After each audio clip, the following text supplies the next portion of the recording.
Hey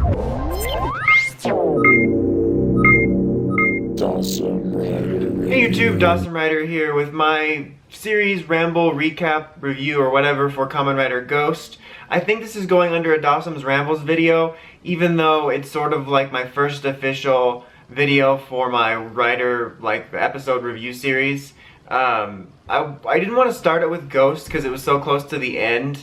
Start doing weekly episodes like I did with Sentai and PR. And since X8 comes right after that, I know PR is also kind of close to the end, but there's a wait before Ninja Steel, so yeah. So I just wanted to do a quick recap thoughts of my own. I'm going to try to keep it a little bit shorter since I did do the podcast wrap-up recently. But yeah, just diving right into it. To be honest, Ghost was a huge disappointment for me. In fact, it might be the most disappointed I've ever been in a toku. And I really want to stress the word disappointed because there's quite a few toku series that I am annoyed with or hate and have these various just negative feelings towards. And I definitely have some feelings of annoyance and even various elements of hate and elements of Ghosts. The word elements is also apparently key in this review.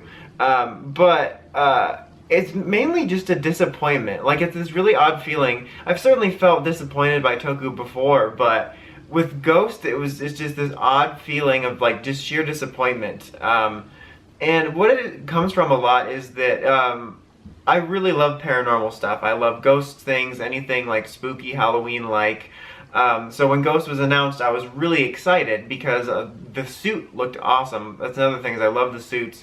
I just love it. Looks like a pumpkin and a skeleton, and it's ultimate Halloween Rider. And I was really excited. I was kind of hoping we go for a spooky theme.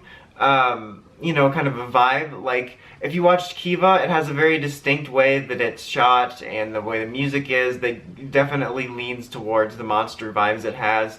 And even in general, Rider, pre-Decade, even Den-O had it, even though it was a little sillier. Den-O still had that vibe. Rider used to have this bit more of a somber vibe. And I don't want to make that sound like me being one of those, oh my god, I need the gritty reboot thing. But Rider definitely used to have this bit of a, like I said, a more somber tone that I really appreciated, a little bit more of a serious tone that sort of separated it from Sentai, which more so now, Sentai and Rider are both kind of goofy, which isn't necessarily always bad. Because like I said, Den-O I think had that, but also managed to have that more specific tone, and I was really hoping for that from Ghost because of Kiva, and because we had this weird oasis with Gaim where we got that tone that Rider used to have, so I was hoping for it. And then as we got into it, it seemed like we were just going to do more of a Yokai Watch fun tone. I'm like, well, alright, that's okay, but at least it's Ghosts. The show ended up being about nonsense and eyeballs, and they didn't even really use the Ghost theme. The only thing that was ghostly about it was the names, the fact that Takaru is dead, and the forms he used were made of dead people. But everything else, the enemies, I thought the Ganma world was like the Ghost Zone from Danny Phantom. It's not, it's just a weird parallel dimension created by the Golden Snitch, and people are shoved into eyeballs, and they ended up leaning much more towards the eye theme than the Ghost theme, and it was just disappointing for that. It was such a waste of what could have been a really cool theme. Was really disappointed there, and the story in general was just such a hot mess. We sped through the forms. There was non-stop jokes from me and lots of other people about how Ghost got a form every episode. We sped through it. We weirdly went through the first 99 days really fast and at an awkward pace too. Some episodes would last multiple days, and some would go by like that, and there'd be a weird gap in between things. And then we did Boost and Reset It, and I felt like we did a three-pronged approach of 3 different ideas they had about the way they wanted the show to go. And it was just awkward and messy. And I wish we would have done more with the legendary icons, not the Rider ones, but the heroic icons. With somewhere around the middle, last third, they did the thing with the heroic icons actually being characters and possessing people and taking on a blank form to speak to Takaru, which was cool. And I wish that would have been present from the beginning. Have him recruit him almost in Imagine-esque style. It obviously would have been very difficult to have them all be focused like the Imagine, given that there's multiples of them. But you could have had some front runners and then just make them all memorable in some way. But that could have been cool, and focus on that from the beginning and go for a slower burn. But instead it was just weirdly awkward, and then doing stuff like having Takaru sort of die again and come back with Boost, and then have it happen again with Mugen took away any sort of like caring I had about him coming back to life, and it was just a mess. And they never really explained the world until the end. And I'm still not 100% clear on everything's motivations, and I would often forget like what the difference between the God Misers was and the Great Eye, and like who exactly the God Misers were. I know who they are. You don't need to post it. You know, they were like a weird AI created to protect the Great Eye that went rogue. You know, classic Skynet. But it was a hot mess. And then the characters, there isn't really any I liked that much. I think Alon's really the only one I kind of liked. Takeru I find to be a very forgettable protagonist, and his constant Toku nonsense sayings. Toku is filled with those generic cheesy lines, but this one really laid it on thick. And the worst part about it was I could sort of see the message they were going for, but it never really rang true. It just felt like this hollow message of, I'm connecting people's hearts because love and friendship and Toku. And at one point someone said, what's your power? And he says, finding out people's feelings and passing on those feelings to the future. What does that even mean? He was asking how you got Mugen, like the rest of us were wondering. And I just hate nonsense like that.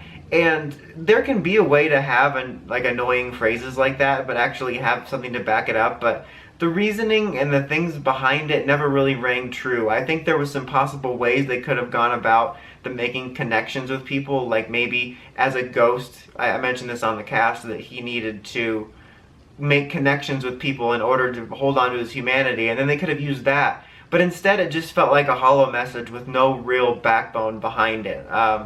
So that was just his character, was spouting off this nonsense. He was kind of boring and forgettable. I felt like he didn't really go through any significant changes that I thought were organic. And then the poor other two writers, you have Makoto, which was kidnapped endlessly, and then Alon, who was basically sidelined. I think Alon had the best of the three, because I feel like he could have stayed evil a little bit longer, but I did like his redemptive arc. But then after he did, he was basically sidelined to, well, a side character that only really showed up for fights. And then Makoto, I think, was one of the most confusing handlings of a secondary writer I've seen. And that's even like coming off Beast, which I felt was handled kind of awkward. Like they didn't really know where to put him. But Makoto was kidnapped multiple times. At one point he was made like a slave by Alon. He was just absent a lot. And after the initial arc of Cliche, the writers fight and then you find out they're friends, it was just really weird. And then to top all that off, his weird absences, they did that Tale of Two Makotos at the end, which ultimately served no purpose. I thought it would have been cool if we found out that the Makoto we had had for a significant amount of time was the fake one, and then the real one came back, and like he thought he was the fake or something, some kind of twist. Even if it was sort of dumb, at least it would have added some sort of potential meaning to it. It just ultimately, there was no need for it, really. It's just no need for that. Like the only thing that not even made sense but was surrounding it was the fact that the Deep Spectre icon was made by the God Misers and it evolved in the God Misers saying he could be the chosen one or it could be Takeru. Never found out what that meant. So that was a mess. The villains I found to be very forgettable with really flimsy motives. Like Alon's was just really weird. He just wanted to pull the Master's plot from the End of Time, and then we didn't even end up getting to see it. I never understood. Like they wanted to make this utopia out of this other world, and then at the end, Alon and Makoto want to do the same thing. But basically, they're describing wanting to make the Ganma world like Earth. It's like, well, why don't you just stay on Earth then? It just, I don't know. None of it really rang true to me. The side characters were annoying for me. Onari was basically just an amalgam of all annoying Toku facial expression characters. And Akari's character type of, I don't believe in ghosts, is annoying already. But it felt like they never really went anywhere with it. It felt like she ultimately just accepted that Takeru needed to be saved. And it just felt like it could have been a cliche story, but they didn't even hit the right notes for that. It just, for me, I just didn't care for her. I know that maybe some people might be able to find some better things there. And the grandpa guy was just crazy. I still don't know what his real personality was and what the purpose of him hiding his identity from anybody really was, since nobody really saw him in the Ganma world, except maybe Makoto, but then Makoto didn't even see him till the end. I don't even know, guys. But ultimately, it was just a mess for me, to be honest. The only thing I really liked about it was I liked the launch story a little bit. There was various elements here and there, various episodes, but the only thing I really liked was the suits. I thought it was some of my personal favorite suits ever. Like I said, Ghosts, I loved his default suit. I love Spectres, I like Necroms. I loved the concept of like the legendary people throughout history and their forms. But it's really unfortunate because I like the suits and the concept of Ghost series so much that it was such a mess. But yeah, it was just a hot mess for me, guys, if you couldn't tell by my ramble. Overall, if I had to give the series a score, I would give it a 5.5. Maybe a 6 on a really generous day after I've had a few or something. But yeah, unfortunately, a disappointment. I'm really hoping X8 is better. Like I said, this is going to go under my Dosm's Rambles video, but I'm going to mention that I'm going to start doing weekly reviews for X8 like I do with Sentai and PR.